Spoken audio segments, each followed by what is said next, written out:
Bismillahirrahmanirrahim. Assalamualaikum warahmatullahi wabarakatuh. Kita akan memasuki materi tentang geometri ruang waktu lengkung. Setelah sebelumnya kita telah membahas tentang ruang waktu datar dari ruang berdimensi 1 atau garis lurus hingga ruang Minkowski, yaitu ruang waktu berdimensi 4 yang datar. Nah, di sini kita akan lanjutkan dengan mengenalkan konsep ruang waktu yang melengkung. Ruang waktu melengkung, sebuah garis lengkung. Kalau misalkan kita buat sebuah garis lengkung merupakan suatu, dia ruang lengkung juga berdimensi 1. Ya, ruang lengkung berdimensi 1. Selanjutnya, permukaan lengkung dalam ruang datar yang berdimensi 3 seperti permukaan bola, terus kemudian bentuk bulat telur sama sadel kuda, ini dikenal sebagai ada namanya ruang lengkung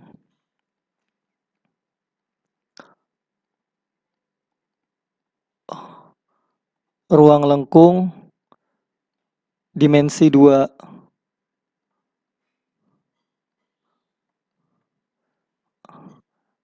Ya, jadi kalau bola berbentuk bola itu, bola ini bisa dilihat sebagai ruang datar. Ruang datar dimensi 3.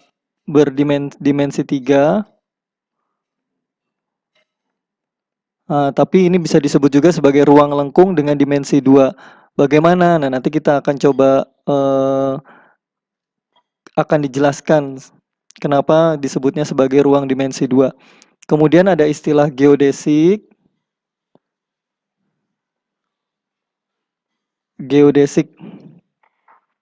Apa gitu geodesik? Geodesik atau kita kenal sebelumnya adalah garis penghubung terpendek antara dua titik. Ini kalau datar, ini kalau melengkung. Nah, ini adalah lintasan terpendek untuk dua titik. Nah, kalau untuk ruang melengkung, maka geodesik yang paling dekatnya adalah ya kita cari garis lengkung yang paling pendek untuk menghubungkan suatu dua titik. Nah, ini dia. Ini adalah ruang lengkung dimensi 2. Kita bisa lihat ini bentuk bola, bisa juga bentuk telur. Bentuk telur itu tinggal kita lebih mampat ya, lebih lonjong. Kalau ini sadel kuda. Ya. Nah, lingkaran pada permukaan bola yang titik pusatnya berhimpit dengan titik pusat bola atau garis lintang ya, garis lintang atau garis bujur. Nah, ini titik pusat. Nah, ini adalah kita bisa lihat ini adalah geodesik yang menghubungkan paling pendek ya, titik-titik yang paling pendek. Misalkan kita titik ini geodesiknya seperti apa. Cuman kita bisa lihat ini kan kelihatannya lurus, tapi sebenarnya kan dia melengkung. Begitupun pada sadel kuda melengkung seperti itu. Nah, kemudian jika kita punya suatu garis, suatu titik, misalkan titik P, nah kemudian di sini adalah titik Q. Nah, ini jarik penghubungnya ini adalah ini geodesik untuk ruang datar. Namun untuk geodesik pada ruang lengkung bisa jadi dia lintasan yang paling cepatnya adalah bentuknya seperti ini, melengkung. Nah, ya. Nah, sehingga kalau misalkan kita mencari jaraknya mudah. Misalkan dia dalam koordinat XY, misalkan dalam koordinat XY. Nah, sehingga kita bisa dapat lintasannya misalkan DL sepanjang ini, maka tinggal Pitagoras saja ya, DL sama dengan X kuadrat tambah Y kuadrat. Ya kan kalau aturan Pitagoras misalkan dalam ini, misalkan dalam koordinat XY kan, seperti itu. Bisa kita buat. Tapi kalau misalkan dalam melengkung ini, kalau melengkung seperti ini sudah tidak berlaku kembali. Ya, sehingga garis PQ ini tidak sama dengan garis lengkung PQ. Garis lurus ini dengan garis lengkung tidak sama. Dalam hal ini kuadrat metriknya kita bisa tuliskan di sini DL-nya menjadi sama dengan, nah ini yang disebut sebagai apa namanya, kita ganti halaman baru saja, kita tambah halaman baru saja. Kalau untuk mencari ini titik P melengkung, kemudian ini titik Q melengkung sana. Nah kalau kita mencari apa namanya, metrik DL-nya itu sama dengan HXX DX DX ditambah HXY DX DY ditambah HYX DY DX ditambah HY HYY DY DY. Perhatikan bahwa faktor H dengan kedua tik alas itu subskrip ininya Y kecil X kecil, kita sesuaikan dengan hasil kali dari DX dan DY. Oh berarti dua variabel ya, X sama Y. Jadi HXY menyatakan faktor dari hasil kali DX DY. Jadi kalau misalkan ini menyatakan faktor dari hasil kali DX dan DY. Dan di sini mereka bukanlah sebuah tetapan, melainkan ini harganya bisa berubah-ubah dari satu titik ke titik yang lainnya.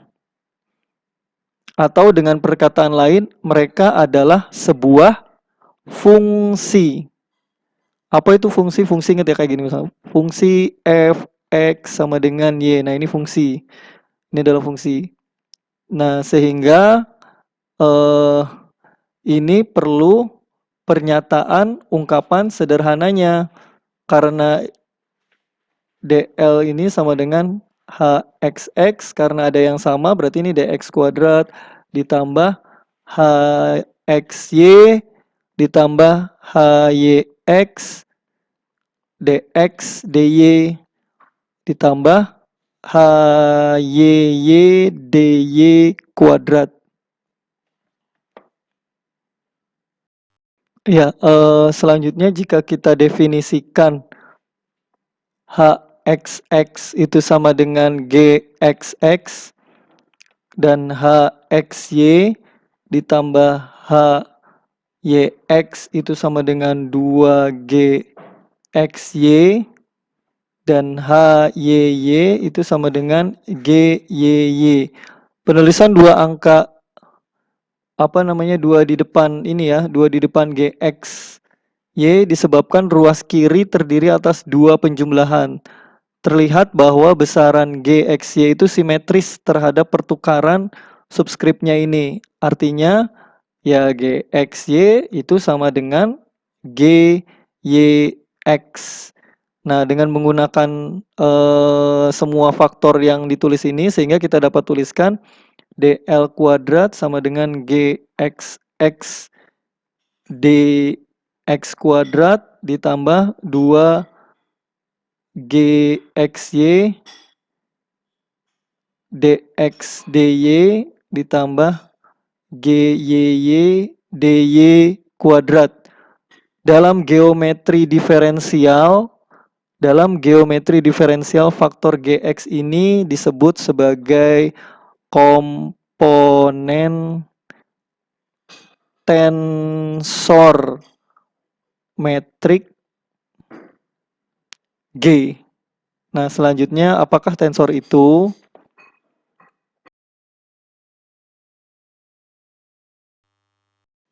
Baik, kita lanjutkan. Di sini saya tulis ulang dengan rapi. Ini DL kuadratnya. Ini adalah ada faktor GXX, 2GXY, dan GYY. Ini tadi disebut sebagai komponen tensor metrik G. Nah, kemudian kita akan mulai mengenalkan tensor. Tensor adalah besaran yang merupakan perluasan atau mungkin kelanjutan dari yang disebut sebagai besaran vektor. Seperti halnya vektor, vektor itu adalah perluasan dari besaran skalar. Jadi urutannya skalar dulu, vektor, kemudian tensor. Kalau skalar kan hanya terdiri dari harganya saja. Kalau vektor itu memerlukan arah.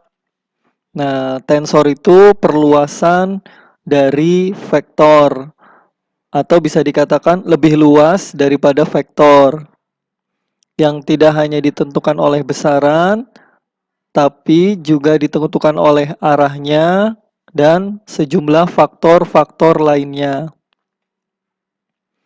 Mungkin saya tulisan seperti ini ya, ada skalar, kemudian ada vektor, kemudian selanjutnya saya tuliskan tensor.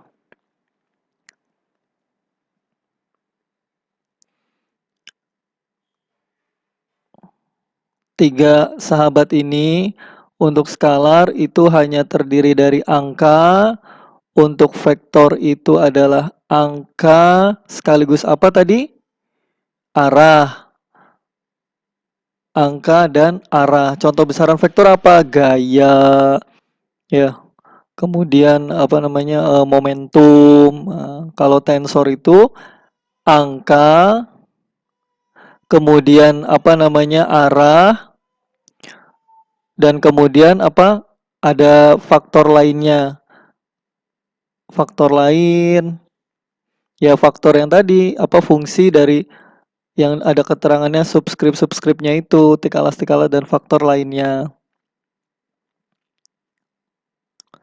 Faktor-faktor lainnya. Ya, kemudian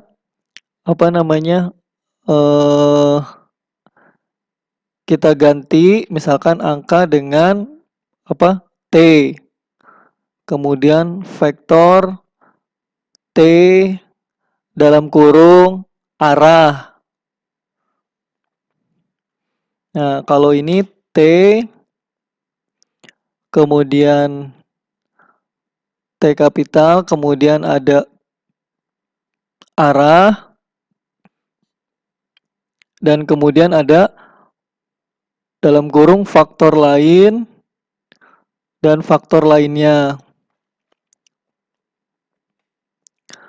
Faktor arah dan faktor lainnya yang mengikuti lambang T besar ini, T lambang besar ini, biasanya kita tulis dengan tik alas ya, bisa kita tulis dengan subscript, bahkan juga subscript atas dengan campuran keduanya. Nah, saya tuliskan ulang lagi di sini S skalar, V vektor, T tensor. Ini ada T tanpa subscript apa-apa. Kalau untuk vektor ada T dalam arah X. Saya pelan-pelan ini ya. Kemudian T dalam arah Y. Untuk tensor, T dalam arah X. X misalkan. Kan karena dua dimensi ada T sama dengan dikala set EXY. Kemudian T dalam arah YX. Nah, kemudian T dalam ininya, subscriptnya YY. Kemudian apabila bekerja dengan 3 koordinat atau 3 tik alasnya, atau dari variasi XY-nya itu bisa kita tuliskan XXX atau TXY atau TYX dan seterusnya. Kombinasi dari 3 tik alas yang kita inginkan. Nah, penulisan-penulisan XY ini adalah penulisan untuk besaran yang bersangkutan dalam ruang tetap dimensi 2 atau XY.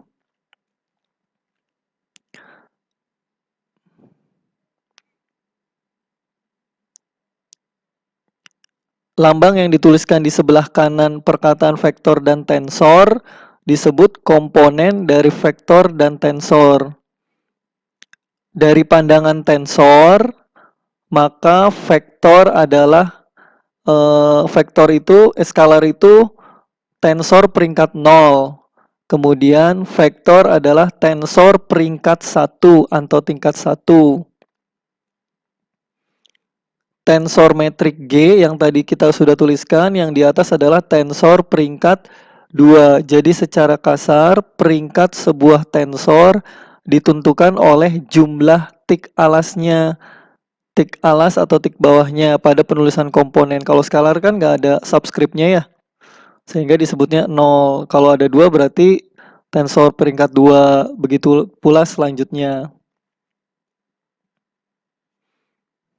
Ya. Ini sebagai kiasan saja. Mengapa tensor itu penting? Kita bayangkan ini adalah sebuah anak panah yang digantungkan di tembok seperti ini. Busur panah ini kita pandang sebagai sebuah benda. Katakanlah sebuah anak panah yang digantungkan dalam sebuah ruangan. Panjang dan arahnya, penunjukan ujung anak panah ini tetap sama sekali tidak bergantung pada koordinat apa yang kita pilih. Kita mau tuangkan dalam koordinat kartesian, koordinat tabung, maupun koordinat bola. Panjang dan arah anak panah itu adalah tensor yang dikiaskan. Sedangkan komponen tensor di sini dikiaskan dengan apa namanya? Bayangan-bayangan anak panah tersebut. Nah, kita lihat, kita bisa ungkapkan posisi anak panah ini dengan koordinat bola, atau misalkan dalam koordinat kartesian. Nah, ini kan di bawah ini ada bayangannya tuh. Nah, bayangan dari dibentuknya kan tergantung dari apa? Penembakan cahaya ya. Tergantung dari penembakan cahaya atau tergantung dari pemilihan koordinatnya. Bisa di dindingnya bentuknya seperti itu. Ya, kemudian seterusnya. Nah, anak panah tersebut sama sekali tidak berubah bentuknya. Nggak mungkin kan setelah disorotin dia jadi lebih pendek atau lebih panjang. Nah, anak panah tersebut itulah yang dikenal sebagai tensor karena dia itu-itu juga. Nah, bentuk bayangannya dapat berubah-ubah bergantung dari penyinaran. Nah, penyinaran. Jadi tensor itu kita perlu definisikan karena dia tidak akan merubah posisi sebenarnya atau geometri sebenarnya dari suatu bentuk atau dari suatu gerak. Nah, jadi kita perlu mencari bentuk tensornya meskipun nanti pada koordinat yang berbeda-beda. Mudah-mudahan dapat dipahami kiasan ini untuk analogi panah dan bayangan.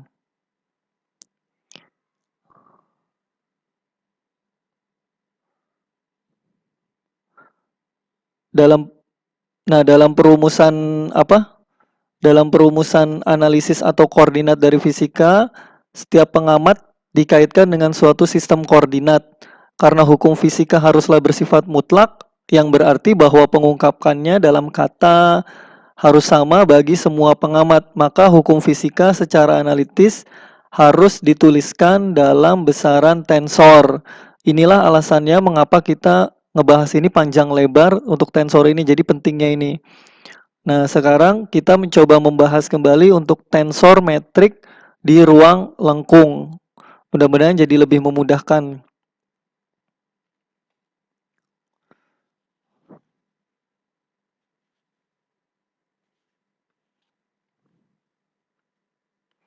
Nah, ini kalau untuk yang bidang datarnya ini kan dl kuadrat sama dengan dx kuadrat bisa diungkapkan dalam dy kuadrat ya.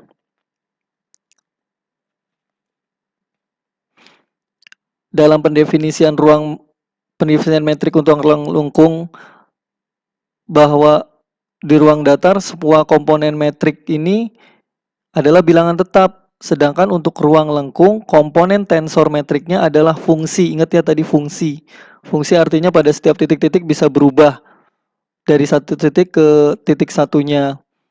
Nah, tetapi pernyataan tensor metrik ini tidaklah menjamin kita untuk menyatakan apakah ruang yang ditinjau itu datar atau melengkung. Nih kita perlu kepastian apakah ruang itu datar atau melengkung. Dx kuadrat dalam ungkapan kalau ruang datar kan mudah ya dalam Pitagoras. Karena dapat saja terjadi bahwa ruang yang ditinjau datar ternyata melengkung, melengkung ternyata datar. Sebagai contoh adalah permukaan. Nah, ini kan tadi ya kita dapatkan ya bentuknya ternyata setelah dituliskan ini ada faktor gxx gxy ini ruang melengkung. Contoh yang kadang membuat kita bisa terkecoh ini adalah bentuk-bentuk seperti permukaan silinder ya. Seperti bentuk permukaan silinder yang di samping ini. Nah, walaupun lengkung tetapi sebenarnya mendatar karena di sana dijumpai garis lurus. Ada garis lurus kan, yaitu garis yang sejajar dengan sumbu silinder. Nah, ini dia yang sejajar dengan sumbu silinder. Sedangkan dalam ruang lengkung ini yang perlu dipahami ya, tidak akan pernah dijumpai garis lurus, melainkan hanya dijumpai garis melengkung. Nah, jadi silinder ini sebenarnya kita bisa menyangka bahwa ini ruang melengkung. Oh, ternyata ini setelah kita uraikan dia masih masuk ruang datar. Untuk itu kita harus mencari besaran geometri yang menjamin kita untuk bisa membedakan ruang lengkung dari ruang datar. Ini kan kalau misalkan di sini ini nggak akan terasa ya.